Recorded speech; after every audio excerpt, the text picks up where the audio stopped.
Buongiorno e ben ritrovati con l'informazione flash di New Sicilia. Questi titoli più importanti della mattina. Fa parte ufficialmente della famiglia Messina Denaro, la figlia del boss, che ha richiesto e ottenuto di cambiare il suo cognome per portare quello del padre. Intanto preoccupano le condizioni dell'ex latitante, considerato un malato terminale, per cui stanno aumentando le visite dei familiari. E invece deceduto in ospedale a Milano il boss di mafia palermitano Benedetto Capizzi. Aveva 79 anni, era detenuto nel carcere di Opera con il regime del 41 bis e stava scontando 2 ergastoli. La procura ha disposto l'autopsia per chiarire le cause della morte. Operazione antidroga oggi a Siracusa, 5 le persone arrestate, sono accusate di detenzione, spaccio di droghe, detenzione di arma clandestina, detenzione abusiva di munizioni e ricettazione.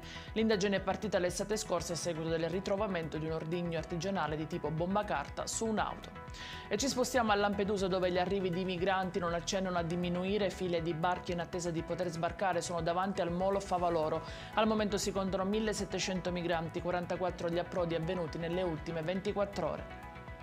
E giallo invece nel Palermitano per un cavallo investito, ucciso e sparito nel nulla. A denunciare l'accaduta sono stati i proprietari dell'animale. Pare che un'auto abbia travolto il cavallo, di cui però non si hanno più tracce.